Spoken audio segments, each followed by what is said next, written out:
자, 오늘부터는 우리 이제 역사서는 다 끝나고 욥기를 시작하려고 합니다. 이제 욥기부터 뭐 시가서라고도 하고 지난주에 말씀드렸던 것처럼 지혜서라고도 하는데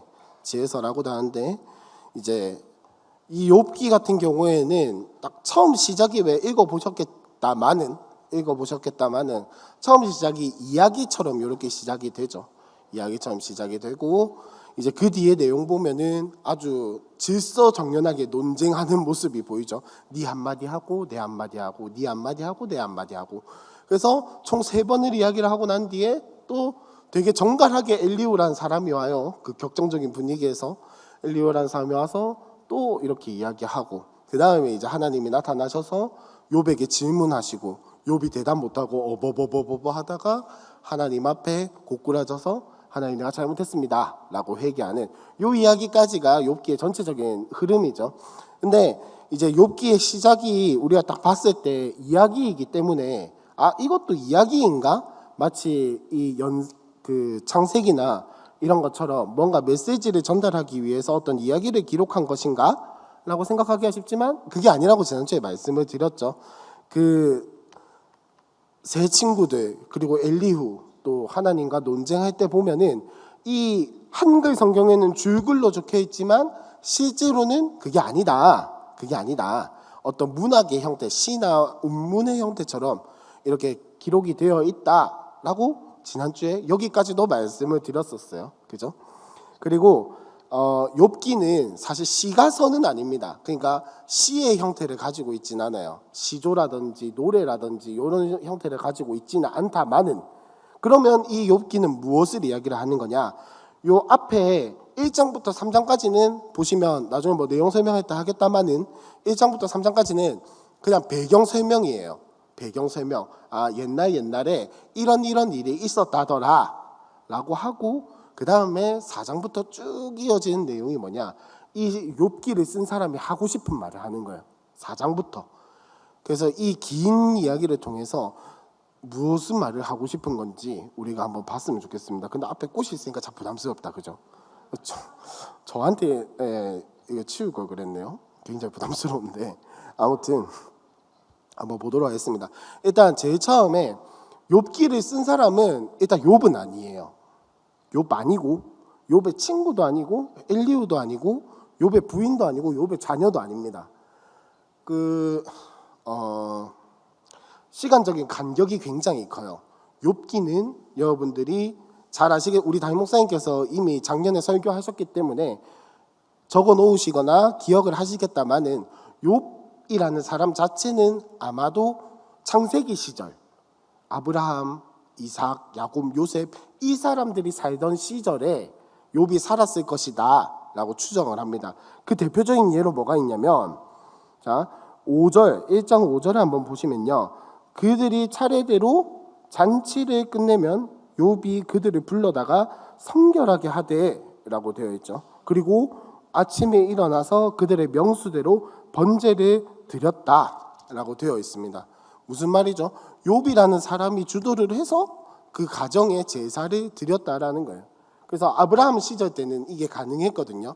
제사장이라는 제도가 따로 없었기 때문에 집안의 가장이 그 집의 제사장이 되는 겁니다. 그렇기 때문에 이런 어떤 행동들이라든지 뭐 더 있기는 하지만 그런 거 다 찾아보면 좀 지루하잖아요. 이 대표적인 이것만 보더라도 이 욥이라는 사람이 집안의 가장이 제사장 역할을 하던 그 시기에 살았구나. 그렇다면 그 시기는 언제인가? 족장시대라는 거죠. 창세기 시대. 그때쯤에 산 사람인데, 이 욥기의 어떤 전체적인 흐름이나 글을 쓴 어떤 문학적인 특징을 보니까 쓴 사람은 언제 사람이냐? 포로 시기를 지나고 난 뒤에. 이스라엘 사람은 맞는데 포로 시기를 지나고 난 뒤에 이스라엘 사람이 이 욥기를 기록했을 것이다. 왜냐하면 뭐 이런 어려운 이야기는 다 제쳐두고 결론만 딱 말씀을 드리면, 이런 이 글을 쓴 어떤 형태라든지 내용의 깊이나 수준을 보니까 이때 당시의 이야기가 아니라는 거죠. 그래서 아마 추정하기로 욥기를 쓴 사람은 욥의 이야기를 듣고 이 사람이 이런 일을 겪었구나, 또 욥에 대한 자료를 수집을 했겠죠.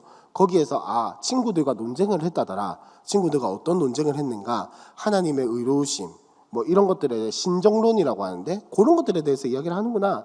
그렇다면 아마 이런 말을 주고 받았을 것이다 라고 상상하면서 쓴 거예요. 즉 무슨 말이냐? 여기에 욥기에 나오는 이 모든 말들이 실제로 욥과 욥의 친구들이 했는가? 그건 알 수가 없어요. 그러니까 욥기를 쓴 사람은 이 욥이라는 사람의 이야기와 그 세 친구들의 이름을 빌려서 가지고 와가지고 실제로 있었던 일을 근거해가지고 지혜라는 것을 전달하기 위해서 쓴 글이다라는 거죠. 사실을 기록하기 위해서 쓴 책이 아니라는 거예요. 이해하셨죠? 사실을 전달하기 위해서 쓴 책이 아니라 이 욥기의 저자가 자신이 겪은 그리고 하나님께서 주신 그 지혜에 대한 것을 전달하기 위해서 이 책을 썼다라는 겁니다. 그러면 어떤 책이랑 비슷하죠? 잠언, 전도서 이런 것들과 굉장히 유사하다. 그래서 이걸 읽으면서 이게 사실일까 뭘까 이런 거를 판단하면서 읽는 것이 아니라 생각하면서 읽는 것이 아니라 무엇을 생각해야 할까요? 이 이야기를 통해서 하나님은 어떤 분이신가를 말하고 싶은 거지. 여기에서는 어떤 하나님이 드러나는 거지. 어떤 하나님의 모습이 이야기가 되고 있지 라는 것을 궁금해하면서 읽어야 한다. 근데 잘 아시겠지만 욥기의 전체 주제는 딱 하나예요. 두 글자. 기응, 니은. 고난이죠. 고난. 의인이 어떻게 고난을 당할 수 있는가요? 의인이 어떻게 고난을 당할 수 있는가? 왜냐하면 이때 당시의 사람들까지만 해도 그리고 이 욥과 친구들의 대화를 통해서 볼 수 있는 것처럼 의인은 고난을 받으면 안 됩니다. 고난을 받는 것은 죄인에게만 일어나야 하는 일이에요. 욥기와 그리고 이것을 쓴 사람들에게는. 그러면 이 세상에 의인이 당하는 고난은 무슨 의미가 있는가? 의인은 하나님을 믿는 사람은 하나님이 의롭다 하신 사람은 왜 고난에 당하는가? 왜 고난에 당하는가? 그렇다면 그 고난에 무슨 의미가 있는가? 하나님께서는 정의로우신데 왜 의인에게 고난을 허락하시는가? 고난에 대한 전체적인 묵상이 바로 이 욥기의 이야기라는 겁니다. 그래서 자 이제 내용을 한번 보려고 하는데 내용 보기 전에 마지막 하나만 딱 더 말씀을 드리면 욥기에서 말하는 어떤 하나님에 대한 이야기는 뭐냐면 하나님께서 주시는 고난에는 이유가 있다라는 거예요. 하나님께서 주시는 고난에는 이유가 있다.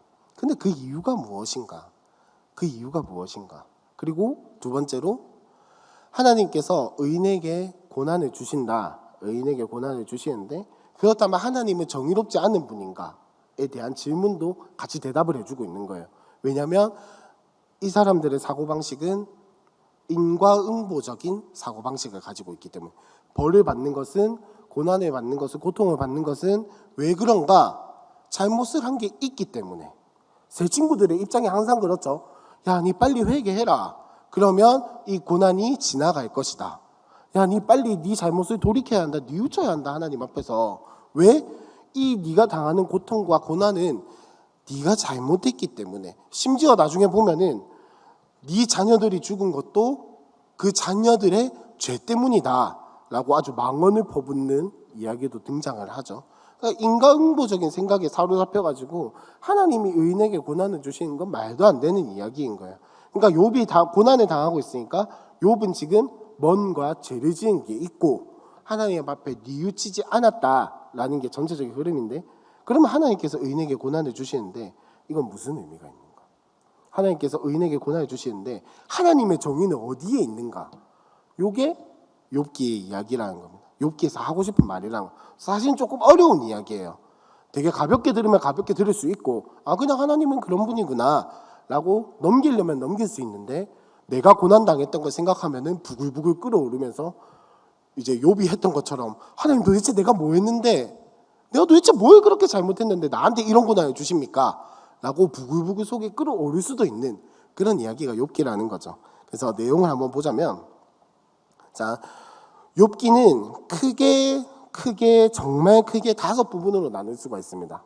정말 크게 5토막으로 나눌 수가 있는데 뭐냐면 1장과 2장. 1장과 2장은 욥기의 배경이에요. 배경. 욥이라는 사람에게 무슨 일이 있었는가? 어떤 일이 있었는가? 배경을 알아야 이 사람들이 대화하는 게 이해가 되겠죠. 1장, 2장은 배경. 그리고 3장부터 27장까지는 논쟁입니다. 논쟁, 대화.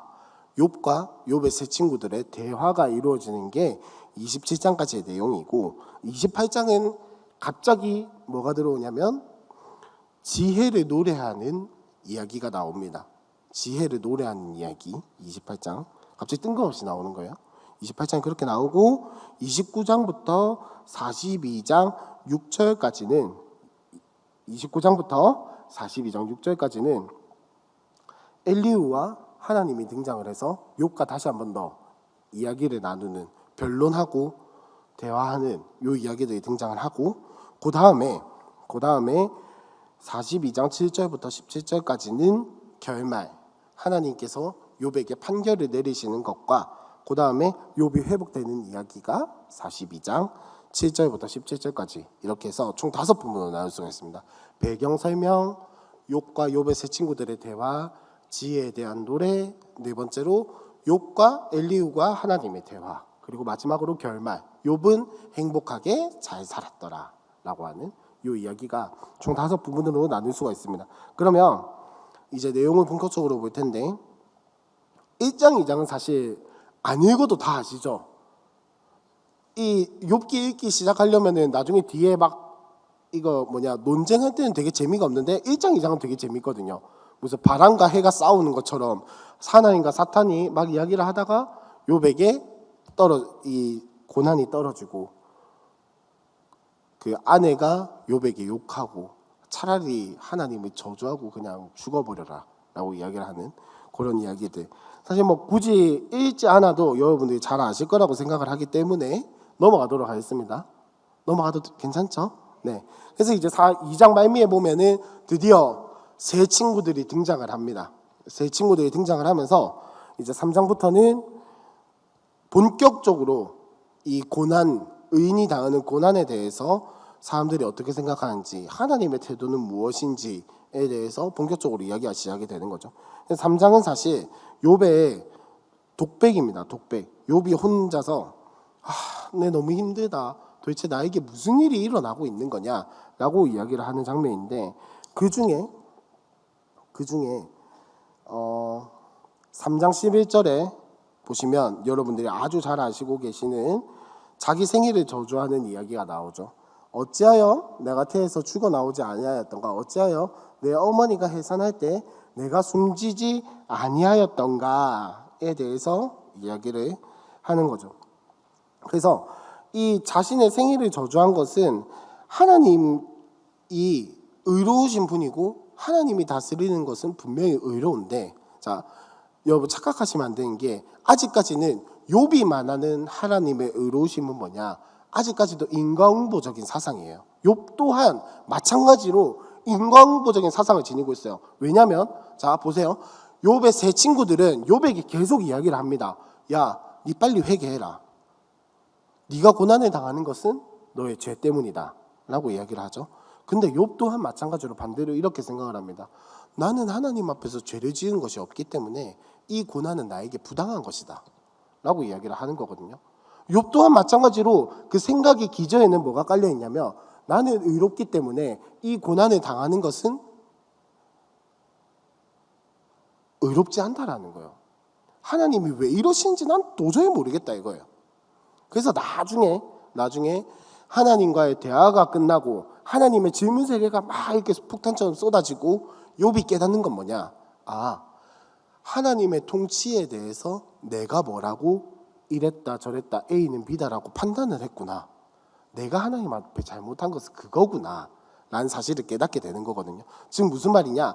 하나님께서는 의인에게 고난을 주실 수도 있다라는 거예요. 그 하나님의 통치 안에서, 하나님의 섭리 안에서 하나님의 의도가 있다면 의인에게도 고난이 주어질 수 있다는데, 그건데 욥은 지금 내가 뭐라고?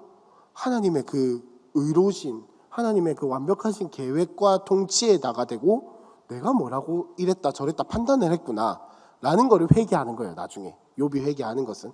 그러니까 여기에서는 아직까지도 욥 또한 마찬가지로 내가 의로운데 내가 죄가 없는데 아무리 생각해도 내가 하나님 앞에 죄를 지은 게 없는데 있다 하더라도 내가 하나님 앞에서 다 해결했는데 도대체 나에게 왜 이런 고난이 주어지나, 나는 억울하다 라는 게 욥의 입장이에요. 욥 또한 마찬가지로 인과응보적인 사상을 가지고 있다라는 겁니다. 그래서 이제 11장에 이렇게 자기가 태어난 것을 저주하는 것은 하나님 탓을 하는 게 아니고 하나님이 의롭게 통치하시는데 도대체 나는 왜 이런 고통을 겪고 있는지 모르겠다라는 그런 탄식을 이야기를 하는 겁니다. 그리고 나서 넘어가서 4장부터는 이제 엘리바스가 첫 번째로 욥에게 이야기를 하죠. 욥에게 이야기를 하는데, 자, 엘리바스가 욥에게 이야기하는 내용의 4장, 5장 이 핵심은 뭐냐면 고난은 인과응보니까 빨리 회개하고 하나님 앞에서 깨끗하여져서 네가 당할 만한 징계를 당하고 하나님 앞에 의로워져라 라는 겁니다. 근데 이거를 좀 좋게 조심조심 이야기를 하는 게 4장과 5장의 이야기입니다. 그래서 자, 한번 읽어볼게요. 4장 말고 5장만 한번 읽어보겠습니다. 5장 한 번만 들어주세요. 5장. 너는 부르짖어보라. 내게 응답할 자가 있겠느냐? 거룩한 자 중에 내가 누구에게로 향하겠느냐? 분노가 미련한 자를 죽이고 시기가 어리석은 자를 멸하느니라. 내가 미련한 자가 뿌리 내리는 것을 보고 그의 집을 당장에 저주하였노라. 그의 자식들은 구원에서 멀고 성문에서 억눌리나 구하는 자가 없으며 그가 추수한 것은 줄인 자가 먹되 덫에 걸린 것도 빼앗으며 올무가 그의 재산을 향하여 입을 벌리느니라. 재난은 티끌에서 일어나는 것이 아니며 고생은 흙에서 나는 것이 아니니라.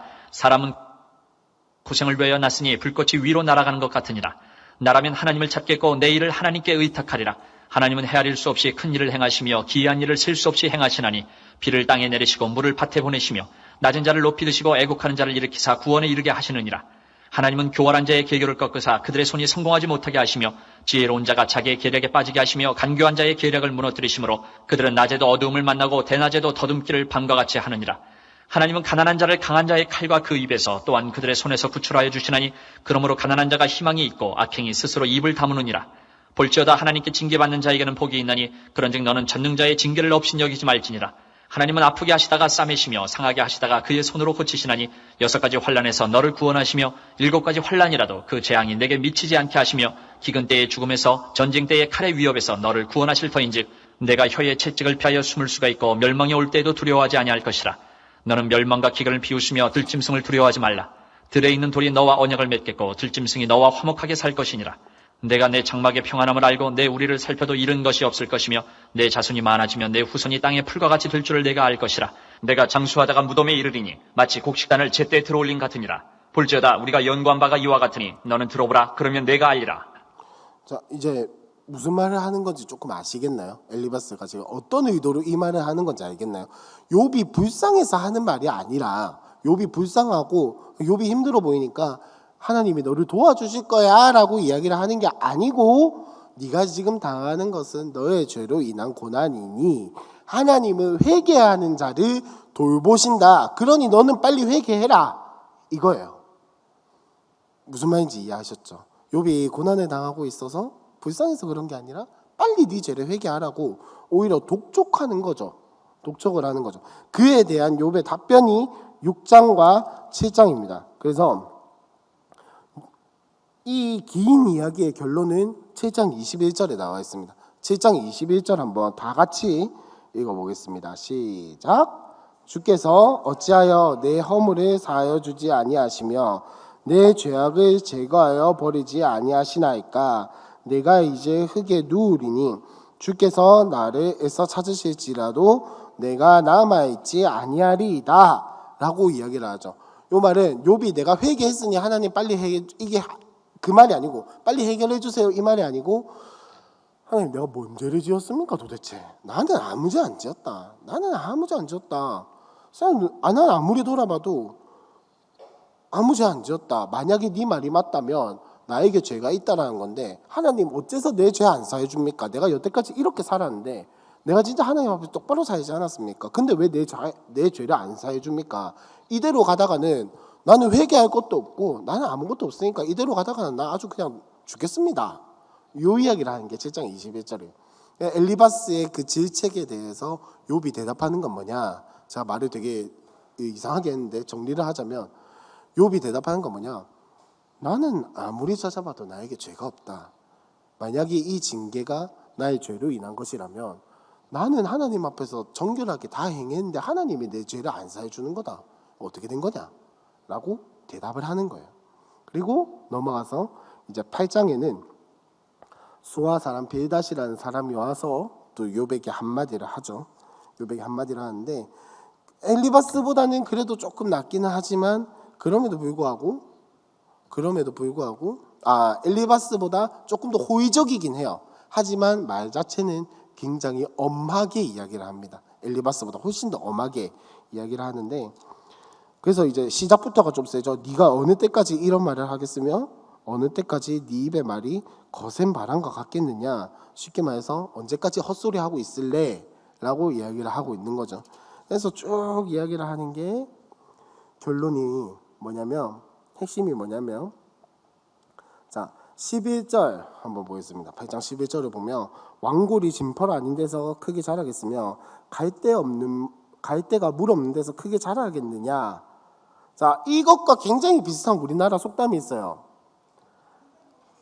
아, 네, 맞아요. 아니 땡골뚝에 연기가 있겠냐 임마. 네가 뭔가 잘못했으니까 지금 징계를 받겠지 라고 이야기를 하고 있는 겁니다.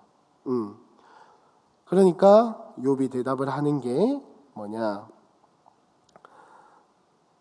9장 2절에 진실로 내가 이 일이 그런 줄 알거니와 인생이 어찌 하나님 앞에 의로우랴 라고 이야기를 하죠. 마치 이 빌닷의 말을 수용한 것 같이 보이긴 하지만 자, 그 뒤에 쭉 넘어와서 20절에 보시면 가령 내가 의로울지라도 내 입이 나를 정죄하리니 가령 내가 온전할지라도 나를 정죄하시리라 라고 이야기를 하죠. 나는 온전하다마는 내가 나를 돌아보지 아니하고 내 생명을 천히 여기는구나. 일이 다 같은 것이라. 그러므로 나는 말하기를 하나님이 온전한 자나 악한 자나 멸망시키신다 하나니 나는 온전하다 이거예요. 너희가 말하는 그 공식대로 고난이 고통이 죄에 있는 자에게만 찾아온다면 하나님의 통치는 바뀐 거다라고 이야기를 하고 있는 거예요. 말이 안 된다라는 거죠. 이 사람들도 하나님에 대한 개념은 있었어요. 하나님의 신실하심에 대한 개념이 있었어요. 하나님이 한번 하신 말은 절대 바꾸지 않으신다. 다 이루어 가신다라는 개념은 있었다고요. 근데 문제는 뭐냐? 지금 욥은 네 말이 맞다면 지금 하나님이 통치 방식을 바꾼 거다라고 이야기를 하는 거죠. 완전 비꼬는 거죠. 지금 욥이 상대의 말을. 그러니까 말도 있을 수도 없는 일이다. 나는 죄가 없다. 나는 억울하다. 라고 계속해서 이야기를 하고 있는 겁니다. 그래서 이제 10장까지 이야기가 쭉 이어지고 나서 자, 11장으로 한번 넘어가도록 하겠습니다. 11장에 보면 소발이 이제 나아마 사람 소발이 와서 욥에게 이야기를 하죠. 말이 많으니 어찌 대답이 없으랴. 말이 많은 사람이 어찌 의롭다함을 얻겠느냐. 무슨 말인지 아시겠죠 지금? 네 그렇게 말하다가 네 입으로 죄를 지은 거 아니냐 이런 식의 이야기인 거죠. 11장은 한번 다 같이 읽어보도록 하겠습니다. 11장 한번 들어주세요. 11장 나아마 사람 소발이 대답하여 이르되 말이 많으니 어찌 대답이 없으랴. 말이 많은 사람이 어찌 의롭다함을 얻겠느냐. 내 자랑하는 말이 어떻게 사람으로 잠잠하게 하겠으며 내가 비웃으면 어찌 너를 부끄럽게 할 사람이 없겠느냐. 내 말에 의하면 내 돈은 정결하고 나는 주께서 보시기에 깨끗하다 하는구나. 하나님은 말씀을 내시며 너를 향하여 입을 여시고 지혜의 오묘함으로 내게 보이시기를 원하노니 이는 그의 지식이 광대하심이라. 하나님께서 너로 하여금 너의 죄를 잊게 하여 주셨음을 알라. 내가 하나님의 오묘함을 어찌 능히 측량하며 전능자를 어찌 능히 완전히 알겠느냐. 하늘보다 높으시니 내가 무엇을 하겠으며 스월보다 깊으시니 내가 어찌 알겠느냐. 그의 크심은 땅보다 길고 바다보다 넓으니라. 하나님이 두루 다니시며 사람을 잡아 가두시고 재판을 여시면 누가 능히 막을 쏘냐. 하나님은 허망한 사람을 아시나니 악한 일은 상관하지 않으시는 듯하나 다 보시느니라. 허망한 사람은 지각이 없나니 그의 출생함이 들나귀 새끼 같으니라. 만일 내가 마음을 바로 정하고 주를 향하여 손을 들 때에 내 손에 죄악이 있거든 멀리 버리라. 불의가 내 장막에 있지 못하게 하라. 그리하면 내가 반드시 흠없는 얼굴을 들게 되고 굳게 서서 두려움이 없으리니 곧 내 환난을 잊을 것이라. 내가 기억할지라도 물이 흘러감 같을 것이며 내 생명의 날이 대낮보다 밝으리니 어둠이 있다 할지라도 아침과 같이 될 것이요 내가 희망이 있으므로 안전할 것이며 두루 살펴보고 평안히 쉬리라. 내가 누워도 두렵게 할 자가 없겠고 많은 사람이 내게 은혜를 구하리라. 그러나 악한 자들은 눈이 어두워서 도망할 곳을 찾지 못하리니 그들의 희망은 숨을 거두는 것이니라. 자, 14절부터 다시 한 번 더 눈으로 보시겠습니다. 14절에 보시면 네 손이 죄악이 있거든 멀리 버리라. 불의가 네 장막에 있지 못하게 하라. 그리하면 네가 반드시 흠없는 얼굴을 들게 되고 굳게 서서 두려움이 없으리니 곧 네 환난을 잊을 것이라. 네가 기억할지라도 물이 흘러간 같을 것이며 라고 쭉 이야기를 하죠. 무슨 말이냐면 네 빨리 회개하면 미래의 소망이 있을 것이다. 하나님이 회복시켜 주실 것이다 라고 이야기를 하고 있습니다. 근데 욥의 그에 대한 대답은 12장 2절 한번 보시면 너희만 참으로 백성이구나. 너희가 죽으면 지혜도 죽겠구나 라고 이야기를 합니다. 무슨 의도인지 아시겠죠 지금? 아주 그냥 그래 네가 다 맞지 이건 거예요. 못되게 말하면 아주 그냥 네가 하는 말이 다 네가 하나님이지 아주 그냥 이런 뉘앙스로 이야기를 하는 거예요. 무슨 말이냐? 3절 나도 너희 같은 생각이 있어 너희만 못하지 아니하니 그 같은 일을 누가 알지 못하겠느냐. 하나님께 불러 아뢰되 들으심을 입은 내가 이웃에게 웃음거리가 되었으니 의롭고 온전한 자가 조롱거리가 되었구나. 여기서 말하는 의롭고 온전한 자가 누구를 지칭하는 말이겠습니까? 자기 자신을 지칭하는 말이겠죠. 너희만 하나님 말씀 아는 거 아니다. 나도 안다. 누구만 하나님이가. 네가 믿는 하나님은 하나님이가 라고 이야기를 하는 거죠. 그리고 나서 5절에 하는 말이 평안한 자의 마음은 재앙을 멸시하나 재앙이 실족하는 자를 기다리는구나. 강도의 장막은 형통하고 하나님을 진노하게 하는 자는 평안하니 하나님이 그의 손에 후히 주심이니라. 지금 욥이 대답하는 의도를 아시겠나요? 진짜 하나님께서 이렇게 하신다라는 게 아니라 지금 친구들을 가지고 비꼬고 친구들 보고 너희가 강도의 장막이고 하나님이 진노하게 하는 자다라고 이야기를 하는 거예요. 무슨 말이냐? 너희만 하나님 아는 거 아닐까? 나도 안다. 하나님께서 일하신다는 거 나도 안다. 나도 하나님 말씀 안다. 너희만 맞는 것처럼 이야기하지 말라라고 이야기를 하는 거예요. 그리고 나서 쭉 이야기를 보면은 자 7절부터 한번 보시면 이제 모든 짐승에게 물어보라. 그것들이 네게 가르치리라. 공중의 새에게 물어보라. 그것들이 또한 네게 말하리라 라고 하면서 너희만 아는 거 아니다 하면서 13절에 지혜와 권능이 하나님께 있고 계략과 명철도 그에게 속하였나니 그가 허르신즉 다시 세울 수 없고 사람을 가두신즉 놓아주지 못하냐. 그가 물을 마신 쭉 이야기를 한 게 지금 이 말이 무슨 말이냐. 이 내용이 하나님께서 절대 주권을 가지셨다라는 걸 표현을 하고 있는 거예요. 하나님께서 이 세상을 다스리신다. 하나님께서 절대 주권을 가지셨지. 하나님께서 이 세상의 창조주이시며 왕이신 거 나도 안다. 하지만 나는 의롭다. 나는 잘못한 거 없다. 라는 게 14장까지 이야기입니다. 그래서 13장 1절에 보시면 나의 눈이 이것을 다 보았고 나의 귀가 이것을 듣고 깨달았느니라. 너희 아는 것을 나도 아노니 너희만 못하지 않으니라. 나도 너희가 아는 그 하나님 다 알고 있다 이거예요. 다 알고 있는데 뭐냐? 저기 6절 너희는 나의 변론을 들으며 내 입술의 변명을 들어보라. 너희가 하나님을 위하여 불의를 말하느냐 그를 위하여 속임을 말하느냐.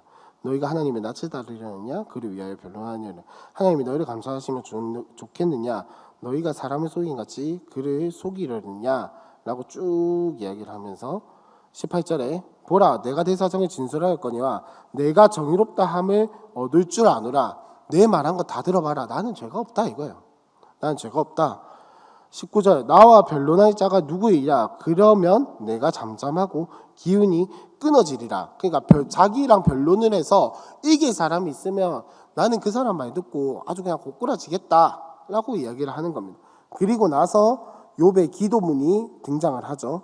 오직 내게 이 두 가지 일을 행하지 마옵소서. 그리하시며 내가 주의 얼굴을 피하여 숨지 아니하오리니 곧 주의 손을 내게 대지 마시오며 주의 위엄으로 나를 두렵게 하지 마실 것이니이다. 그리하시고 주는 나를 부르소서 내가 대답하리이다. 혹 내가 말씀하게 하옵시고 주는 내게 대답하옵소서. 나의 죄악이 얼마나 많으니까 나의 허물과 죄를 내게 알게 하옵소서. 이 말의 의도도 지금 아시겠나요? 느낌이 오시나요? 진짜 내 하나님, 우리가 막 하나님 앞에서 내가 죄인임을 알고 내 자기 중에서 깨닫고 하나님 내가 도대체 뭘 잘못 살고 있는지 내가 가지고 있는 내 자기 중심성이 뭔지 보여주세요가 아니고 내 죄 있으면 한번 보여주십시오 주님. 내가 뭘 그렇게 잘못했습니까? 뭘 그렇게 잘못했습니까 하나님? 나한테 한번 보여주십시오 라고 이야기를 하는 게 바로 이 내용입니다. 그래서 14장은 한번 다 같이 읽어보도록 하겠습니다. 14장 한번 들어주세요.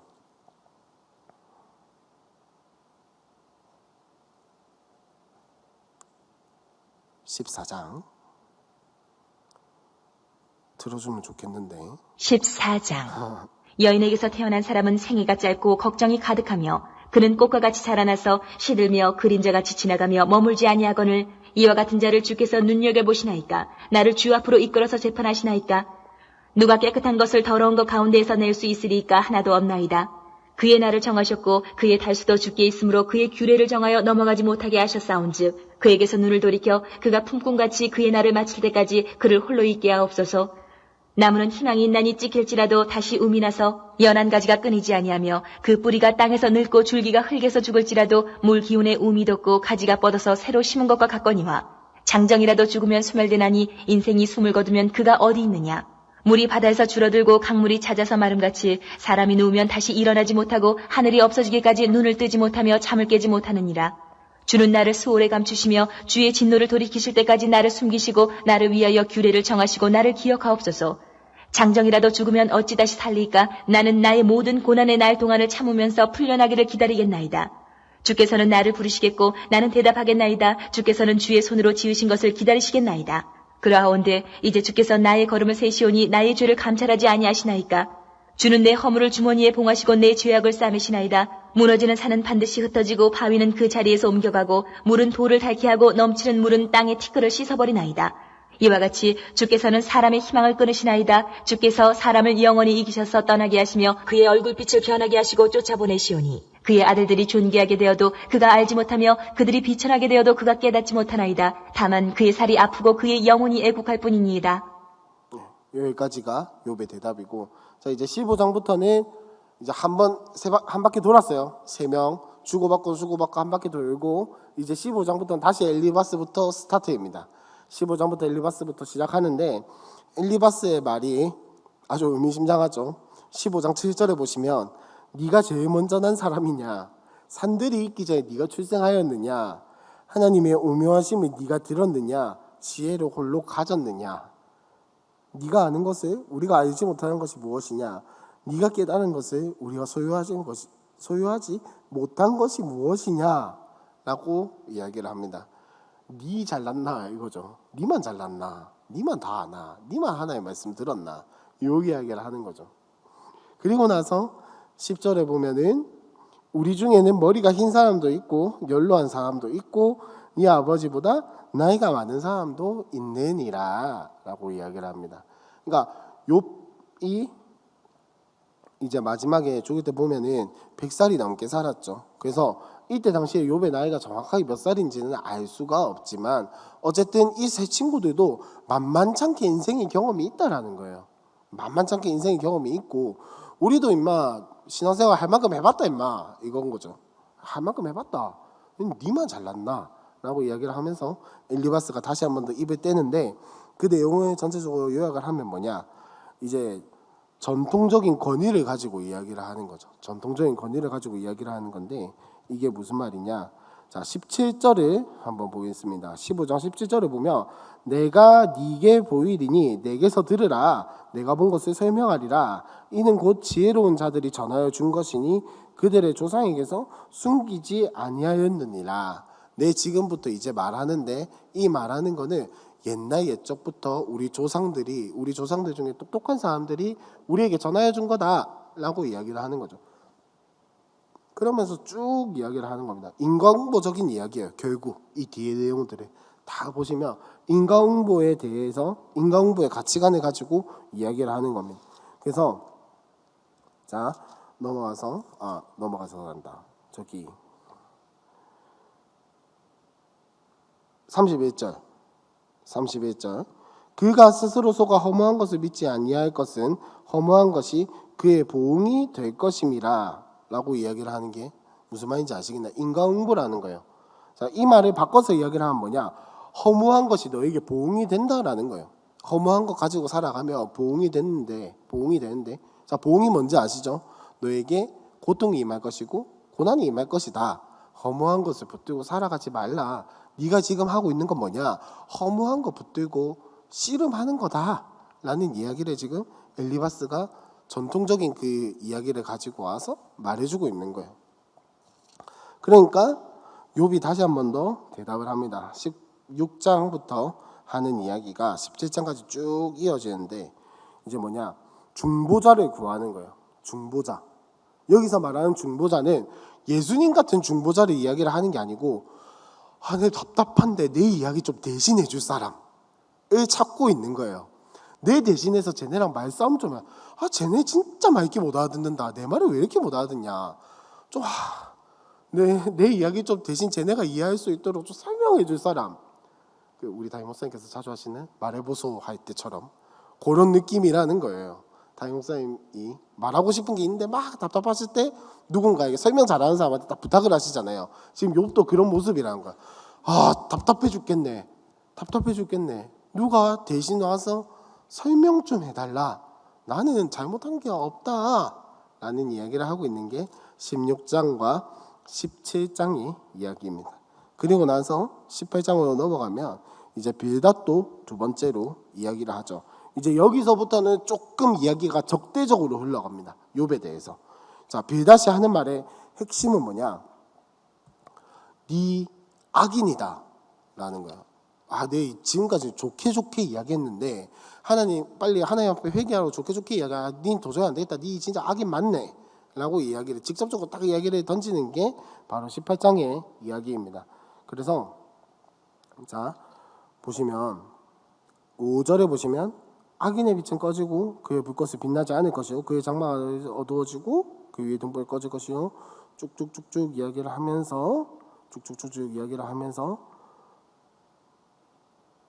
자 17절로 넘어가서 그를 기념함이 땅에서 사라지고 거리에선 그의 이름이 전해지지 않을 것이며 그는 광명으로부터 흠함으로 쫓겨 들어가며 세상에서 쫓겨날 것이며 그는 그의 백성의 후손도 없고 후회도 없을 것이며 그가 거하던 곳에는 남은 자가 한 사람도 없을 것이라 그의 운명에 서쪽에서 오는 자와 동쪽에서 오는 자가 깜짝 놀라리라 참으로 불의한 자의 집이 이러하고 하나님을 알지 못하는 자의 처소도 이러하니라. 욥의 상황과 똑같죠. 집도 없어지고 재산도 없어지고 자녀도 없고 찾아오는 사람도 없고 자기를 돌볼 사람 하나 없는 욥의 처지와 똑같은 이야기를 하면서 지금 이 빌닷은 뭐라고 이야기하느냐? 네가 바로 그 악인이다. 마치 그 밧세바를 범했던 잘못을 깨닫지 못한 다윗에게 가서 나단이 말했던 것처럼 이런 사람이 있는데 이 사람은 어떻게 해야겠습니까? 라고 하니까 다윗이 바로 대답을 하죠. 물어줘야지 라고 하니까 나단이 바로 그게 니다 라고 이야기를 하죠. 그런 방식의 이야기를 하고 있는 게 바로 지금 이 빌닷의 이야기입니다. 그리고 19장에 보니까 욥이 다시 한 번 더 대답을 하죠. 이 욥의 대답의 이야기는 뭐냐? 너희 내 왕따 시킬래? 진짜 서럽네 이 이야기를 하고 있는 거예요. 왕따 시키니까 참 서럽다라고 얘기를 하면서 하나님 빨리 날 좀 구해주세요. 하나님 빨리 이 억울한 상황에서 왕따 당하는 상황에서 나 좀 구해주세요 라고 이야기를 하는 게 19장의 이야기입니다. 19장을 한번 다 같이 읽어볼까요? 19장 한번 들어주세요. 19장 욥이 대답하여 이르되 너희가 내 마음을 괴롭히며 말로 나를 짓부수기를 어느 때까지 하겠느냐? 너희가 10번이나 나를 학대하고도 부끄러워하니 하는구나. 비록 내게 허물이 있다 할지라도 그 허물이 내게만 있느냐? 너희가 참으로 나를 향하여 자만하며 내게 수치스러운 행위가 있다고 증언하려면 하려니와 하나님이 나를 억울하게 하시고 자기 그물로 나를 에워싸신 줄을 알아야 할지니라. 내가 폭행을 당한다고 부르짖으나 응답이 없고 도움을 간구하였으나 정의가 없구나. 그가 내 길을 막아 지나가지 못하게 하시고 내 앞길에 어둠을 두셨으며 나의 영광을 거두어 가시며 나의 관모를 머리에서 벗기시고 사면으로 나를 허르시니 나는 죽었구나. 내 희망을 나무 뽑듯 뽑으시고 나를 향하여 진노하시고 원수같이 보시는구나. 그 군대가 일제에 나와서 길을 도두고 나를 치며 내 장막을 둘러 진을 쳤구나. 나의 형제들이 나를 멀리 떠나게 하시니 나를 아는 모든 사람이 내게 낯선 사람이 되었구나. 내 친척은 나를 버렸으며 가까운 친지들은 나를 잊었구나. 내 집에 머물러 사는 자와 내 여종들은 나를 낯선 사람으로 여기니 내가 그들 앞에서 타국 사람이 되었구나. 내가 내 종을 불러도 대답하지 아니하니 내 입으로 그에게 간청하여야겠구나. 내 아내도 내 숨결을 싫어하며 내 허리의 자식들도 나를 가련하게 여기는구나. 어린아이들까지도 나를 업신여기고 내가 일어나면 나를 조롱하는구나. 나의 가까운 친구들이 나를 미워하며 내가 사랑하는 사람들이 돌이켜 나의 원수가 되었구나. 내 피부와 살이 뼈에 붙었고 남은 것은 겨우 잇몸뿐이로구나. 나의 친구야, 너희는 나를 불쌍히 여겨다오. 나를 불쌍히 여겨다오. 하나님의 손이 나를 치셨구나. 너희가 어찌하여 하나님처럼 나를 박해하느냐. 내 살로도 부족하냐. 나의 말이 곧 기록되었으면 책에 쓰여졌으면 철필과 나무로 영원히 돌에 새겨졌으면 좋겠노라. 내가 알기에는 나의 대속자가 살아계시니 마침내 그가 땅 위에 서실 것이라. 내 가죽이 벗김을 당한 뒤에도 내가 육체 밖에서 하나님을 보리라. 내가 그를 보리니 내 눈으로 그를 보기를 낯선 사람처럼 하지 않을 것이라. 내 마음이 초조하구나. 너희가 만일 이르기를 우리가 그를 어떻게 칠까 하며 또 이르기를 이레 뿌리가 그에게 있다 할진대 너희는 칼을 두려워할지니라. 분노는 칼의 형벌을 부르나니 너희가 심판장에 있는 줄을 알게 되리라. 자, 여기서 아주 유명한 성경 구절이 등장을 하죠. 19장 25절에 보시면 내가 알기에는 나의 대속자가 살아계시니 마침내 그가 땅 위에 서실 것이라. 내 가죽이 벗김에 당한 뒤에도 내가 육체 밖에서 하나님을 보리라. 라고 하는 아주 유명한 성경 구절이 등장을 합니다. 이거를 보통 어떻게 이야기를 하냐? 대속자를 기다리는 마음, 나를 대신해서 죽어주신 그 예수님을 생각나게 만드는 성경 구절로 보통 많이 이해를 합니다. 하지만 앞뒤 문맥을 다시 한 번 더 보도록 하겠습니다. 잘 보세요. 나의 말이 기록되었으면 책에 씌어졌으면 철필과 나무로 영원히 돌에 새겨졌으면 좋겠노라. 떳떳하지 않은 사람이 보통 이런 말 안 하죠. 당당하다 이거예요. 당당하다. 내 이야기가 어디에 쓰여져서 평생을 이어가도 나는 당당하다. 꿀릴 게 없다. 라고 이야기를 하면서 자, 지금 계속 욥이 이야기를 하는 게 뭐냐. 19장에서 계속 이야기를 하는 게 뭐죠? 내가 억울하다 이거예요. 다른 사람들이 자꾸 나를 박해한다 이거예요. 나를 무시한다 이거예요. 난 잘못한 게 하나도 없는데 자꾸 나를 무시하네, 나를 박해하네, 나를 따돌리네 라고 이야기를 하면서 내가 알기에는 나의 대속자가 살아계시니 마침내 그가 땅 위에 서실 것이라. 내 가죽이 벗김에 당한 뒤에도 내가 육체 밖에서 하나님을 보리라 하고 그 뒤에 보시면 내가 그를 보리니 내 눈으로 그를 보기를 낯선 사람처럼 하지 않을 것이라. 내 마음이 초조하구나 라고 이야기를 합니다. 무슨 말이냐면 자, 아까 말했듯이 나는 당당하다. 나는 잘못한 게 하나도 없다.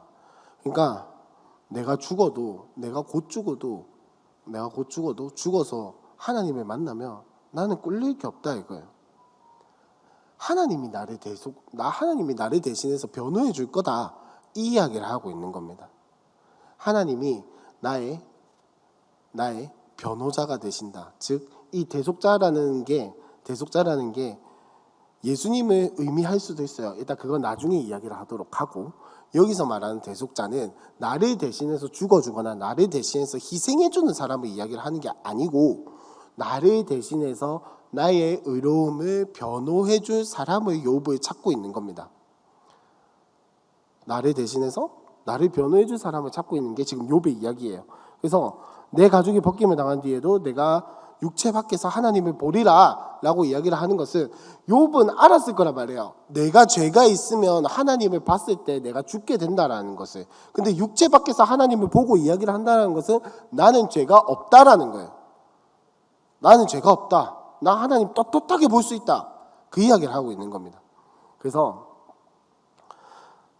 28절에 너희가 만일 이르기를 우리가 그를 어떻게 칠까 하며 또 이르기를 이레 뿌리가 그에게 있다 할진대 너희는 칼을 두려워할지니라. 분노는 칼의 형벌을 부르다니 너희가 심판장에 있는 줄을 알게 되리라. 예. 지금 친구들 보고 이 엄포를 하는 거죠. 너희 지금까지 나 괴롭혔던 거 분명히 하나님 앞에서 벌받게 될 것이다 라는 이야기를 하고 있는 건데, 자, 아까 말씀드렸던 것처럼 이게 우리를 구원해 주시는 그 예수님의 사역을 이야기를 하는 것이라기보다는 여기서 나타나는 예수님은 어떤 예수님이냐? 우리의 죄를 하나님 앞에서 의롭다고 변호해 주시는 예수님. 우리가 죄인이다 할지라도 하나님 나를 보고 이 사람 좀 의롭다 해 주십시오 라고 하는 그 예수님을 이야기를 하는 게 바로 요 구절의 어떤 의미라고 할 수가 있겠죠. 그래서 이 구절에서 말하는, 여기서 말하는 예수님은 우리의 죄를 대신 용서해 주시는 개념이라기보다는 하나님 앞에서 우리를 위해서 지금도 중보하고 계시고 기도하고 계시고 하는 예수님이 하신 사역으로 인해서 우리가 의롭다고 칭함을 받는 그 이야기를 보여주고 있는 게 바로 요 구절이라고 할 수가 있겠습니다. 넘어가서 20장에 보면은 이제 소발의 두 번째 말이 등장을 합니다. 이제 나아마 사람 소발이 대답하여 이르되라고 하면서 소발의 말이 시작이 되는데, 소발의 말은 뭐냐? 악인은 필히 망한다는 인과응보로 비판하고 정죄하고 있습니다.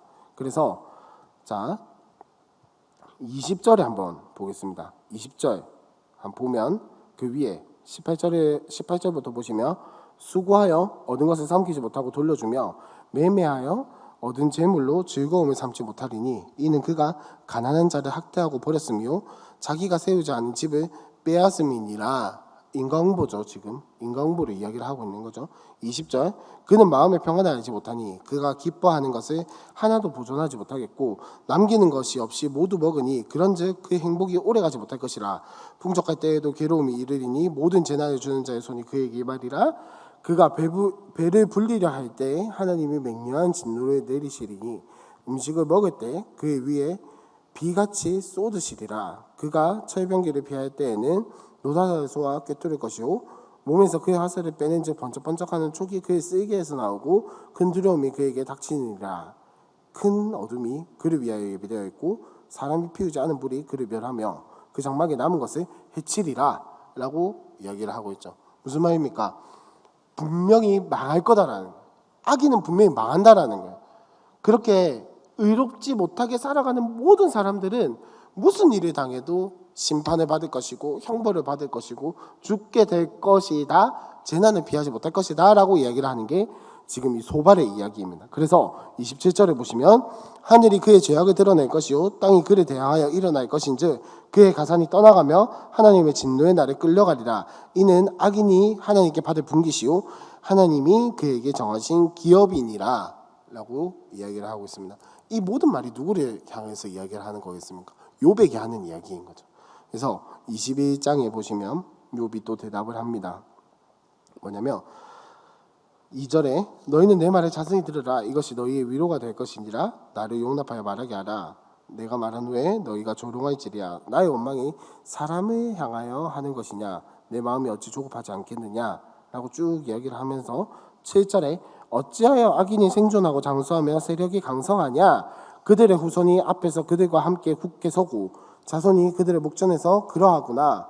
그들의 집이 평안하여 두려움이 없고 악인의 배가 그들 위에 임하지 아니하며 그들의 수손은 새끼를 베고 그들의 암소는 낙태하는 일이 없이 새끼를 낳는구나 라고 쭉 이야기를 하는데 무슨 말입니까? 앞에서 소발이 했던 말과는 정반대의 이야기를 하고 있는 거죠. 자, 너는 악인이 분명히 망할 것이다 라고 이야기를 했는데 봐라, 실제로는 악인이 형통하고 있지 않냐, 의인은 고난을 당하고 있지 않냐 라고 대답을 하는 게 지금 욥의 이야기입니다. 그래서 17절에 보시면 악인의 등불이 꺼짐과 재앙이 그들에게 닥침과 하나님이 진노하사 그들을 공고하게 하심이 몇 번인가. 그들이 바람 앞에 건불같이 폭풍에 날려가는 것 겨같이 되었도다. 하나님은 그의 죄악을 그의 자손들을 위하여 쌓아두시며 그에게 갚으실 것을 알게 하시기를 원하노라. 자기의 멸망을 자기의 눈으로 보게 하며 전능자의 진노를 마시게 할 것이니라 라고 이야기를 하면서 하나님이 제발 악인 좀 심판했으면 좋겠네 라고 이야기를 하고 있는 겁니다. 자, 22장으로 넘어가면 이제 세 번째 사이클이 시작이 돼요. 21장까지가 두 번째 사이클이었고 22장부터는 세 번째 논쟁이 시작이 되는데 세 번째 논쟁에서는 특징이 하나가 있어요. 자, 지금까지 엘리바스, 빌닷, 소발 요 순서대로 주고받고 했었죠. 근데 이 세 번째 흐름의 마지막에 보면 소발은 빠져요. 자, 한번 볼까요? 22장 엘리바스의 말, 23장 욥의 대답, 24장도 욥의 대답, 25장의 빌닷의 말, 26장의 욥의 대답, 27장 세 친구에 대한 욥의 말, 28장 아까 말씀드렸죠. 28장은 또 지혜에 대한 노래라고. 그 뒤로부터는 이제 엘리후와 하나님이 등장을 합니다. 소발이 빠졌죠. 엘리바스, 빌닷, 소발 요 흐름이 이제 끊기고 원래 소발과 대화해야 하는 그 시점에 욥이 세 친구한테 이야기를 합니다. 갑자기 이렇게 된 이유는 여러분 보통 말싸움이 끝났다라는 건 어느 한쪽이 이기거나 졌거나 둘 중에 하나라는 거죠. 마지막에 장식하는 말이 누구입니까? 욥이죠. 욥이 지금 세 친구한테 막 뭐라 하고 있는 거죠. 무슨 말이냐? 욥이 말싸움에서 이겼다라는 거예요. 이제 친구들이 더 이상 할 말이 없다라는 거예요. 정말 독하네 이러면서 말싸움을 그쳤다라는 겁니다. 그래서 일단 세 번째 한번 이 내용을 보도록 하겠습니다. 22장은 이제 엘리바스가 다시 한 번 더 이야기를 하는데 지금 욥에게 무슨 말을 하고 있는 거냐? 네가 하는 말이 지금 하나님을 모독하고 있는 거다. 하나님을 욕되게 하고 있는 거다라고 이야기를 하면서 빨리 돌이켜라라고 이야기를 하고 있습니다. 그래서 3절부터 한번 보시면 네가 의로운데 전능자에게 무슨 기쁨이 있겠으며 네 행위가 온전한데 그에게 무슨 이익이 되겠느냐? 하나님이 너를 책망하시며 너를 신문하시며 너의 경건함 때문이냐? 네 악이 크지 아니하냐? 네 죄악이 끝이 없느니라 라고 이야기를 하고 있습니다. 빨리 회개해라라는 거예요. 네 잘못됐다. 지금 하나님 앞에서 굉장히 하나님을 모독하는 행위를 하고 있다 라고 이야기를 합니다. 그러니까 빨리 회개해라 라고 이야기를 하고 있습니다. 그 이야기를 한 번 더 이야기를 하는 게 21절부터 한번 보면은 너는 하나님과 화목하고 평안하라. 그리하면 복이 네게 임하리라. 청하건대 너는 하나님의 입에서 교훈을 받고 하나님의 말씀을 네 마음에 두라. 네가 만일 전능자에게로 돌아가며 네가 지음을 받을 것이며 또 네 장막에서 불의를 멀리하리라. 라는 이 이야기의 의미가 뭔지 아시겠죠? 그러니까 잘 이렇게 욥이 잘 됐으면 하는 마음에서 그런 게 아니라 욥 네 지금 잘못된 길로 가고 있으니까 빨리 돌이켜라. 하나님은 그렇게 냉정하신 분이 아니다. 네가 돌이킬 때 하나님이 회복시켜 줄 거야 라는 그 뜻으로 이야기를 하고 있는 거예요. 그래서 29절에 보시면 사람들이 너를 낮추거든 너는 교만했노라고 말하라. 하나님은 겸손한 자를 구원하시리라. 죄 없는 자가 아니라도 건지시리니 네 손이 깨끗함으로 말미암아 건지심을 받으리라 라고 이야기를 하면서 마무리합니다. 하지만 23장의 욥은 절대 굴하지 않죠. 23장과 24장을 우리 두 장을 연달아서 한번 같이 읽어보겠습니다. 23장, 24장 한번 들어주세요. 23장 욥이 대답하여 이르되 오늘도 내게 반항하는 마음과 근심이 있나니 내가 받는 재앙이 탄식보다 무거움이라. 내가 어찌하면 하나님을 발견하고 그의 처소에 나아가랴. 어찌하면 그 앞에서 내가 호소하며 변론할 말을 내 입에 채우고 내게 대답하시는 말씀을 내가 알며 내게 이르시는 것을 내가 깨달으랴. 그가 큰 권능을 가지시고 나와 더불어 다투시겠느냐? 아니로다. 도리어 내 말을 들으시리라. 거기서는 정직한 자가 그와 변론할 수 있은즉 내가 심판자에게서 영원히 벗어나리라. 그런데 내가 앞으로 가도 그가 아니 계시고 뒤로 가도 보이지 아니하며 그가 왼쪽에서 일하시나 내가 만날 수 없고 그가 오른쪽으로 돌이키시나 배울 수 없구나. 그러나 내가 가는 길을 그가 아시나니 그가 나를 단련하신 후에는 내가 순금같이 되어 나오리라. 내 발이 그의 걸음을 바로 따랐으며 내가 그의 길을 지켜 치우치지 아니하였고 내가 그의 입술의 명령을 어기지 아니하고 정한 음식보다 그의 입의 말씀을 귀히 여겼도다. 그는 뜻이 일정하시니 누가 능히 돌이키랴. 그의 마음에 하고자 하시는 것이면 그것을 행하시나니 그런즉 내게 작정하신 것을 이루실 것이라. 이런 일이 그에게 많이 있느니라. 그러므로 내가 그 앞에서 떨며 지각을 얻어 그를 두려워하리라. 하나님이 나의 마음을 약하게 하시며 전능자가 나를 두렵게 하셨나니 이는 내가 두려워하는 것이 어둠 때문이나 흑암이 내 얼굴을 가렸기 때문이 아니로다. 24장 어찌하여 전능자는 때를 정해놓지 아니하셨는고 그를 아는 자들이 그의 날을 보지 못하는고 어떤 사람은 땅의 경계표를 옮기며 양떼를 빼앗아 기르며 고아의 나귀를 몰아가며 과부의 소를 볼모 잡으며 가난한 자를 길에서 몰아내나니 세상에서 학대받는 자가 다 스스로 숨는구나. 그들은 거친 광야의 들나귀 같아서 나가서 일하며 먹을 것을 부지런히 구하니 빈들이 그들의 자식을 위하여 그에게 음식을 내는구나. 밭에서 남의 꼴을 베며 악인이 남겨둔 포도를 따며 의복이 없어 벗은 몸으로 밤을 지내며 추워도 덮을 것이 없으며 산중에서 만난 소나기에 젖으며 가릴 것이 없어 바위를 안고 있느니라. 어떤 사람은 고아를 어머니의 품에서 빼앗으며 가난한 자의 옷을 볼모 잡음으로 그들이 옷이 없어 벌거벗고 다니며 곡식 이삭을 나르나 굶주리고 그 사람들의 담 사이에서 기름을 짜며 목말라 하면서 술투를 밟느니라. 성중에서 죽어가는 사람들이 신음하며 상한 자가 부르짖으나 하나님이 그들의 참상을 보지 아니하시느니라. 또 광명을 배반하는 사람들은 이러하니 그들은 그 도리를 알지 못하며 그 길에 머물지 아니하는 자라. 사람을 죽이는 자는 밝을 때에 일어나서 학대받는 자나 가난한 자를 죽이고 밤에는 도둑같이 되며 간음하는 자의 눈은 저물기를 바라며 아무 눈도 나를 보지 못하리라 하고 얼굴을 가리며 어둠을 틈타 집을 뚫는 자는 낮에는 잠그고 있으므로 광명을 알지 못하나니 그들은 아침을 죽음의 그늘같이 여기니 죽음의 그늘의 두려움을 알미니라. 그들은 물 위에 빨리 흘러가고 그들의 소유는 세상에서 저주를 받나니 그들이 다시는 포도원 길로 다니지 못할 것이라. 가뭄과 더위가 눈 녹은 물을 곧 빼앗나니 수월이 범죄자에게도 그와 같이 하느니라. 모태가 그를 잊어버리고 구더기가 그를 달게 먹을 것이라. 그는 다시 기억되지 않을 것이니 불의가 나무처럼 꺾이리라. 그는 임신하지 못하는 여자를 박대하며 과부를 선대하지 아니하는도다. 그러나 하나님이 그의 능력으로 강포한 자들을 끌어내시나니 일어나는 자는 있어도 살아남을 확신은 없으리라. 하나님은 그에게 평안을 주시며 지탱해 주시나 그들의 길을 살피시도다. 그들은 잠깐 동안 높아졌다가 천대를 받을 것이며 잘려 모아진 곡식 이삭처럼 되리라. 가령 그렇지 않을지라도 능히 내 말을 거짓되다고 지적하거나 내 말을 헛되게 만들 자 누구랴. 자, 23장과 24장이 지금 욥이 대답을 한 장면인데 23장은 이거 한글로 보면은 조금 그렇지만은 원어적인 그거에서 봤을 때 원래 말은 약간 재판 용어를 많이 사용을 해요. 재판 용어. 변론하다라든지 나 좀 이따 이야기하겠지만 10절에 보시면 우리가 잘 알고 있는 10절에 잘 알고 있는 이 구절 잘 아시죠? 그가 나를 단련하신 후에라고 이야기하는데 여기서 말하는 단련도 좀 이따 지금 이야기하면 재미없으니까 좀 이따 이야기를 하겠다마는 법정적인 용어를 사용하고 있습니다. 즉 23장에서 욥이 말하고 싶은 건 뭐냐? 하나님 앞에서 내 의로움을 항변하고 싶다라는 거예요. 하나님도 내 말을 들으면 내가 의롭다고 여기실 텐데 라고 하는 이야기가 23장의 이야기이고 24장의 이야기는 뭐냐? 하나님께서 지금 욥이 하나님께 이것도 항변하는 이야기인데 뭐냐? 하나님께서 악인들을 위한 심판의 시기를 정하지 않아서 이 사달이 났습니다 라고 지금 하나님께 따지고 싶은 거예요.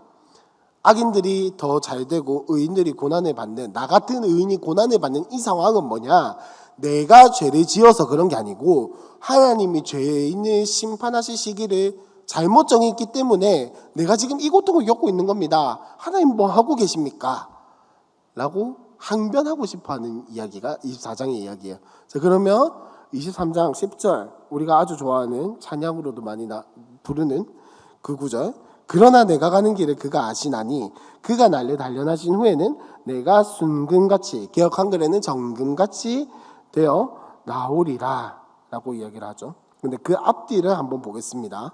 8절에 보시면 그런데 내가 앞으로 가도 그가 아니 계시고 뒤로 가도 보이지 아니하며 그가 왼쪽에서 일하시나 내가 만날 수 없고 그가 오른쪽으로 돌이키시나 배울 수 없구나. 그러나 내가 가는 길을 그가 아시나니 그가 나를 단련하신 후에는 내가 순금같이 되어 나오리라. 11절 내 발이 그의 걸음을 바로 따랐으며 내가 그의 길을 지켜 치우치지 아니하였고 내가 그의 입술을 명령을 어기지 아니하고 정한 음식보다 그의 말씀을 기이 여겼도다. 로로로 이야기를 합니다.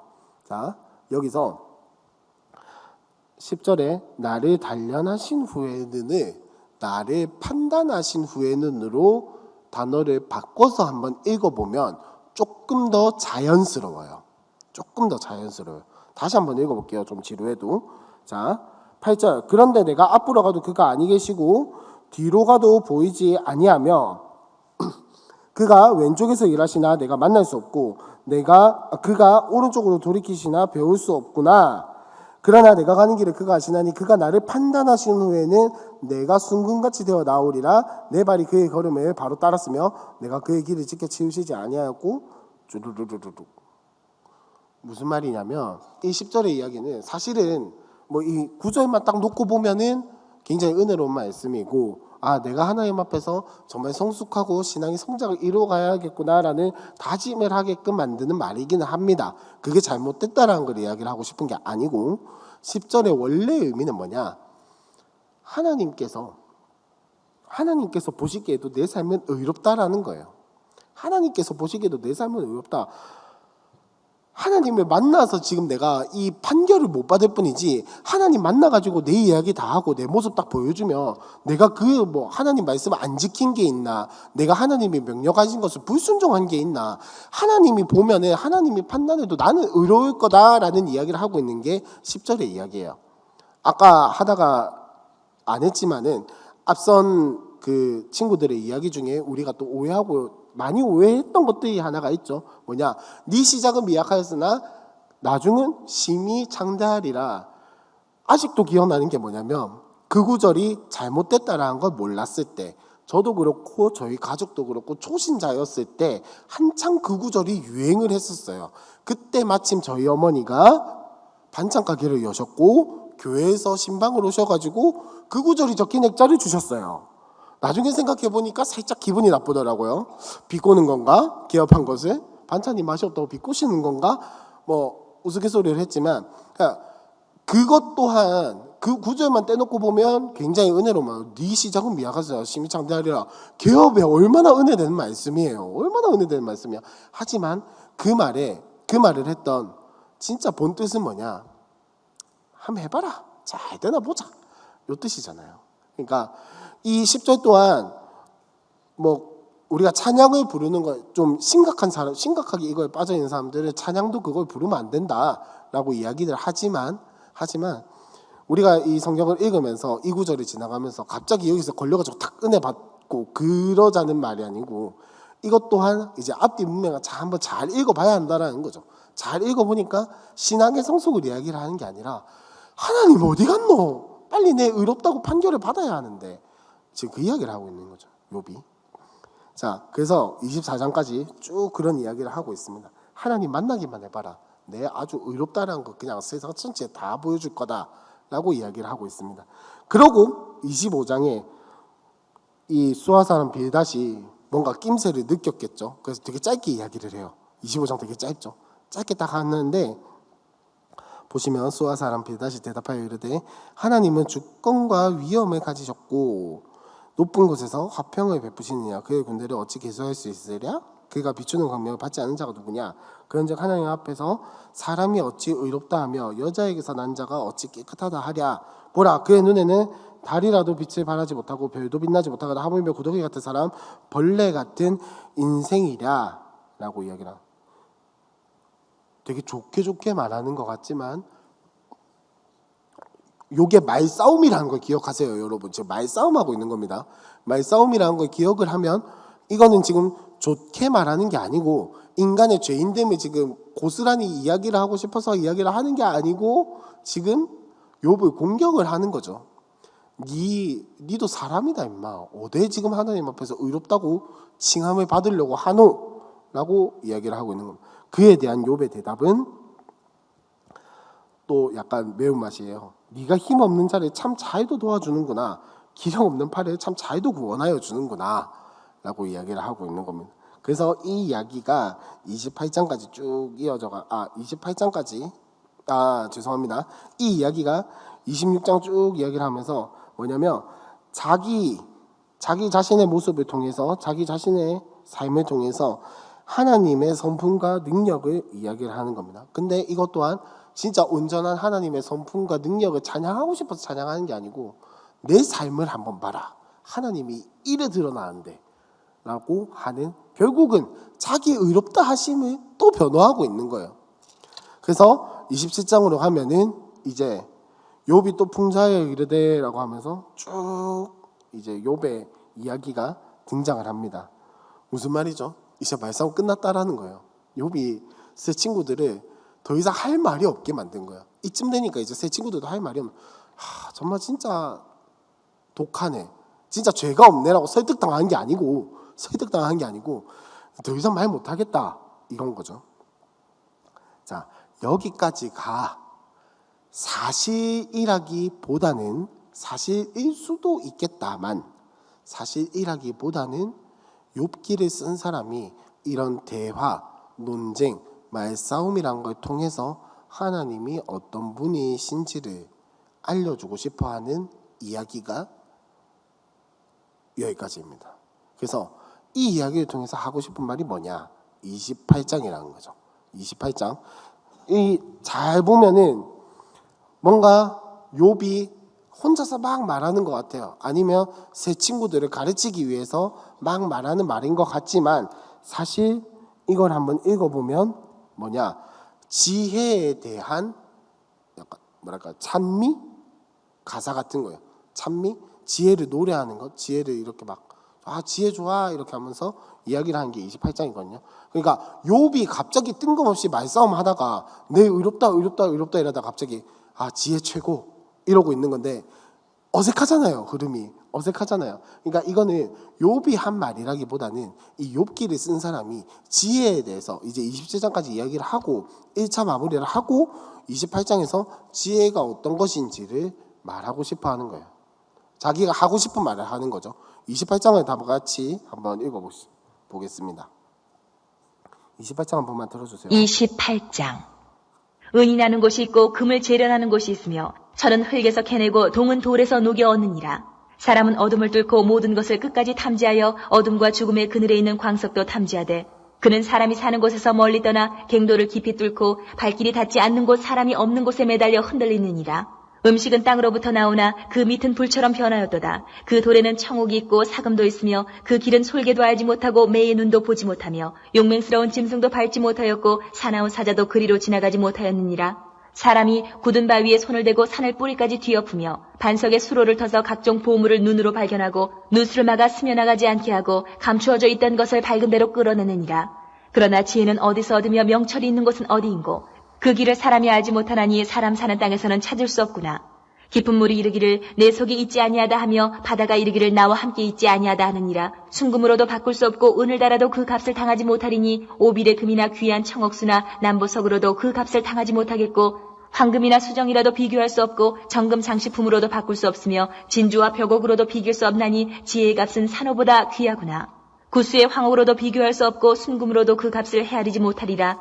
그런즉 지혜는 어디서 오며 명철이 머무는 곳은 어디인고 모든 생물의 눈에 숨겨졌고 공중의 세계에 가려졌으며 멸망과 사망도 이르기를 우리가 귀로 그 소문은 들었다 하느니라. 하나님이 그 길을 아시며 있는 곳을 아시나니 이는 그가 땅끝까지 감찰하시며 온 천하를 살피시며 바람의 무게를 정하시며 물의 분량을 정하시며 비 내리는 법칙을 정하시고 비구름의 길과 우레의 법칙을 만드셨습니다. 그때 그가 보시고 선포하시며 굳게 세우시며 탐구하셨고 또 사람에게 말씀하셨도다. 보라 주를 경외함이 지혜요 악을 떠남이 명철이니라. 28장 이야기가 이렇게 이야기를 할 수 있겠습니다. 지금까지 했던 이 3장부터 27장의 그 뭐랄까요 해설이자 이제 이 뒤에 나오는 엘리후의 연설과 하나님의 질문과 욥의 행동들에 대한 어떤 바라볼 수 있는 관점의 틀을 딱 제시를 해주는 거예요. 지혜에 대한 이야기를 하면서 그렇게 하면서 이 이야기를 통해서 욥기를 쓴 사람이 세 가지를 이야기를 하고 싶어요. 첫 번째는 뭐냐? 지혜라는 것은 하나님을 가까이 할 때 가질 수 있다라는 거예요. 지혜라는 것은 하나님을 가까이 할 때, 하나님을 경외할 때, 그리고 하나님을 바랄 때에 가질 수 있는 것이다 라는 이야기를 하고 있는 거고요. 두 번째로 욥의 고난의 압성 그리고 논쟁에 대한 일종의 판결입니다. 지금 이 사람들이 막 이야기를 했잖아요. 결론을 딱 내주고 있는 거예요. 막 이런 갑론을박을 막 했지만은 결국 하나님께서 말씀하시는 거 뭐냐? 이 논쟁들은 지금 뭔 이야기를 하고 있냐면 사람이 아무리 많이 알아봤자 쓸모가 없다라는 거예요. 지금 친구들이 이야기를 하면서 가장 많이 등장했던 말이 뭡니까? 니만 잘났나? 내도 잘났다 이 이야기거든요. 니만 잘났나? 나도 다 안다. 니만 하나님 하나, 니만 말씀 하나, 나도 임마 공부해볼 만큼 했다 라고 이야기한 게 지금 제일 많이 등장하거든요. 굉장히 우리 욥기 읽다 보면 되게 막 지혜로운 말 하는 것 같지만 결론은 그거예요. 친구들끼리 그렇게 싸우고 있었다라는 거예요. 그거에 대한 판결을 내려주고 있는 게 바로 28장의 이야기입니다. 사람의 지혜, 사람의 지식 다 쓸모없다. 하나님을 경외하고 하나님을 가까이함이 지혜다 라고 이야기를 하고 있는 겁니다. 그리고 마지막 세 번째로 이제 그 뒤에 이걸 읽는 사람으로 하여금 그 뒤에 하나님은 뭐라고 하실까? 하나님의 말씀에 대한 기대를 가지게 하는 거죠. 이 지혜가 이런 것이라면 지금 욥과 그의 친구들은 잘못된 지혜를 가지고 살아가고 있는 건데, 자신이 의롭다고 생각하고 지혜를 가지고 있다고 살아가는 건데, 그렇다면 하나님은 이들에게 뭐라 말씀하실까? 하나님은 지혜에 대해서 뭐라고 말씀하실까? 라고 궁금증을 가지게 하는 게 28장의 내용이다 라는 겁니다. 그래서 29장을 보시면 욥이 풍자하여 이르되 라고 되어 있는데, 29장부터 31장까지는 욥이 혼자서 변론을 하는 거야. 누구랑 이야기를 하고 누구에게 이야기를 하는 거라기보다는 자기 혼자서 뭐랄까, 하나님을 만난다면 이렇게 말해야지 라고 하면서 변론하는 이야기를 하고 있는 겁니다. 그래서 29장 2절에 보시면 나는 지난 세월과 하나님이 나를 보호하시는 때가 다시 오기를 원하노라 라고 이야기를 하고 있죠. 그래서 이제 29장은 내가 과거에 가졌던 축복과 하나님께서 주신 그 복들, 영광들에 대한 이야기를 하고 있는 거고, 그 다음에 하나님께서 공의를 행하셨던 것에 대해서 이제 그리워하고 있는 거죠. 그래서 29장 11절을 보시면 귀가 들은 즉 나를 축복하고 눈이 본 즉 나를 증언하였나니 이는 부르짖는 빈민과 도와줄 자 없는 고아를 내가 건졌음이라. 무슨 말입니까? 내가 잘했다 이거죠. 나 지금 열심히 살아왔다. 하나님의 말씀 지키려고.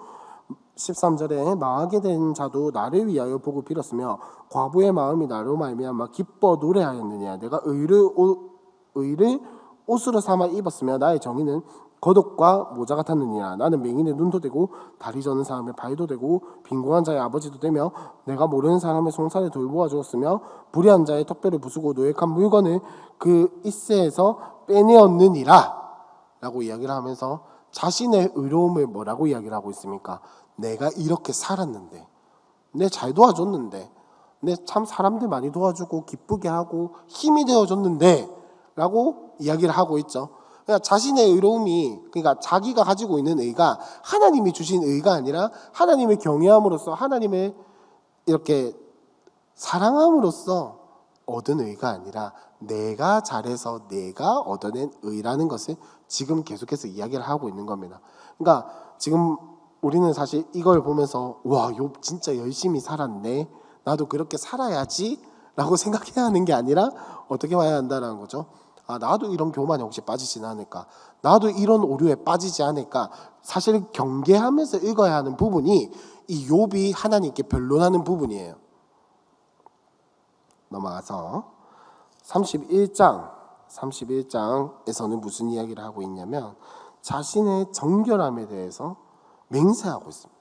자신의 정결함에 대해서 맹세하고 있는데, 자 9절 보시면 지금 5절 한번 보시고, 만일 내가 뭐 하고 뭐 했다면 나는 이렇게 될 것이다. 9절에도 내가 만일 뭐 하고 이랬으면 뭐 하게 될 것이다 라고 쭉 이야기를 하면서 나는 절대 이런 잘못을 범한 적이 없다라는 것을 이야기를 하고, 나는 결단코 정결하다 라고 이야기를 하는 게 바로 이 31장 이야기입니다. 그리고 이제 35절로 한번 넘어가고 있습니다. 누구든지 나의 변명을 들어다오 나의 서명이 여기 있으니 전능자가 되게 대답하시기를 바라노라. 나를 고발하는 자가 있다면 그에게 고소장을 쓰게 하라. 내가 그것을 어깨에 매기도 하고 왕관처럼 머리에 쓰기도 하리라. 내 걸음의 수요를 그에게 알리고 왕족처럼 그를 가까이 하였으리라. 만일 내 밭이 나를 향하여 부르짖고 밭이랑 함께 울었다면, 만일 내가 값을 내지 않고 그 소출을 먹고 그 소유주가 생명을 잃게 하였다면 밀 대신에 가시나무가 나고 보리 대신에 독보리가 나는 것이 마땅하니라 하고 욥의 말이 그치니라 라고 이야기를 하고, 무슨 느낌인지 아시겠죠? 나는 결단코 잘못한 것이 없다, 나는 결단코 의롭다 라고 이야기를 하고 있는 겁니다. 이제 32장에 갑자기 람종족 부스 사람 바라겔의 아들 엘리후가 화를 냈다 라고 되어 있죠. 이게 정확하게 무슨 상황인지는 사실 알 수가 없어요. 근데 아까도 말했던 것처럼 욥기는 어떤 책이라고요? 사실을 전달하기 위해서 쓴 책이 아니라 욥기의 저자가 지혜에 대해서 말하고 싶은 것을 이런 대화의 형태로 쓴 것이라고 했잖아요. 그러니까 이 사람이 어떻게 나타났는지는 사실 크게 중요하지 않아요. 실존 인물인지 아닌지 궁금할 수는 있겠죠. 하지만 크게 중요하지 않습니다. 어떻게 나타나는지, 처음부터 새 친구와 함께 했었는지, 새 친구가 이야기를 하는 도중에 이 엘리후라는 사람이 왔는지, 아니면 지나가다 이야기를 듣고 화가 났는지 알 수가 없어요. 알 필요도 없고. 하지만 이 엘리후라는 사람이 어떤 사람인지는 알아야겠죠. 이 엘리후라는 사람은 어떤 사람이냐? 뭐 여러 가지 견해가 있다마는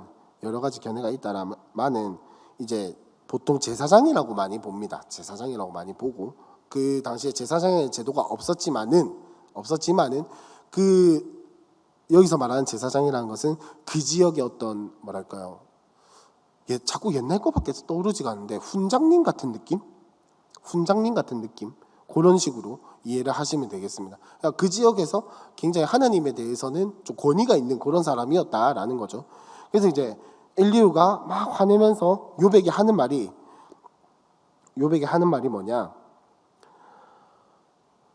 네 지금 하나님 앞에서 무슨 소리 하냐 이건 거예요.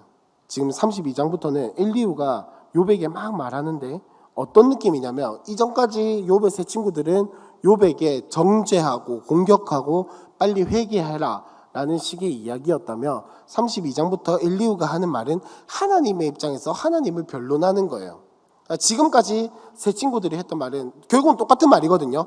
하나님은 인과응보의 그 하나님이다 라는 이야기는 똑같은데, 욥의 세 친구들은 욥에게 포커스를 맞춰가지고 이야기를 하고 있다며, 지금 엘리후는 하나님께 포커스를 맞춰가지고 하나님은 그런 분이 아니다 라는 이야기를 하고 있는 게 엘리후의 이야기입니다. 결국은 똑같은 말을 하고 있는 거예요. 욥이 잘못했다. 욥이 잘못되었다. 욥이 죄인이다. 라는 거를 지금 관점을 다르게 해서, 초점을 다르게 해서 이야기를 하는 게 세 친구들과 엘리후의 이야기거든요. 자, 그렇게 이야기를 하고 33장을 한번 다 같이 읽어보겠습니다. 33장 한번 들어주세요. 33장. 그런즉 욥이여, 내 말을 들으며 내 모든 말에 귀를 기울이기를 원하노라. 내가 입을 여니 내 혀가 입에서 말하는구나. 내 마음의 정직함이 곧 내 말이며 내 입술이 아는 바가 진실을 말하느니라. 하나님의 영이 나를 지으셨고 전능자의 기운이 나를 살리시느니라. 그대가 할 수 있거든 일어서서 내게 대답하고 내 앞에 진술하라. 나와 그대가 하나님 앞에서 동일하니 나도 흙으로 지으심을 입었은즉 내 위엄으로는 그대를 두렵게 하지 못하고 내 손으로는 그대를 누르지 못하느니라. 그대는 실로 내가 듣는 데서 말하였고 나는 그대의 말소리를 들었느니라. 이르기를 나는 깨끗하여 악인이 아니며 순전하고 불의도 없거늘 참으로 하나님이 나에게서 잘못을 찾으시며 나를 자기의 원수로 여기사 내 발을 착고에 채우시고 나의 모든 길을 감시하신다 하였느니라. 내가 그대에게 대답하리라. 이 말에 그대가 의롭지 못하니 하나님은 사람보다 크심이니라. 하나님께서 사람의 말에 대답하지 않으신다 하여 어찌 하나님과 논쟁하겠느냐. 하나님은 한 번 말씀하시고 다시 말씀하시되 사람은 관심이 없도다. 사람이 침상에서 졸며 깊이 잠들 때에나 꿈에나 밤에 환상을 볼 때에 그가 사람의 귀를 여시고 경고로서 두렵게 하시니 이는 사람에게 그의 행실을 버리게 하려 하심이며 사람의 교만을 막으려 하심이라. 그는 사람의 혼을 구덩이에 빠지지 않게 하시며 그 생명을 칼에 맞아 멸망하지 않게 하시느니라. 혹은 사람이 병상의 고통과 뼈가 늘 수심의 징계를 받나니 그의 생명은 음식을 싫어하고 그의 마음은 별미를 싫어하며 그의 살은 파리하여 보이지 아니하고 보이지 않던 뼈가 드러나서 그의 마음은 구덩이에 그의 생명은 멸하는 자에게 가까워지느니라. 만일 1천 천사 가운데 하나가 그 사람의 중보자로 함께 있어서 그의 정당함을 보일진대 하나님이 그 사람을 불쌍히 여기사 그를 건져서 구덩이에 내려가지 않게 하라. 내가 대속물을 얻었다 하시리라. 그런즉 그의 살이 청년보다 부드러워지며 젊음을 회복하리라. 그는 하나님께 기도함으로 하나님이 은혜를 베푸사 그로 말미암아 기뻐 외치며 하나님의 얼굴을 보게 하시고 사람에게 그의 공의를 회복시키시느니라. 그가 사람 앞에서 노래하여 이르기를 내가 범죄하여 옳은 것을 그르쳤으나 내게 무익하였구나. 하나님이 내 영혼을 건지사 구덩이에 내려가지 않게 하셨으니 내 생명이 빛을 보겠구나 하리라.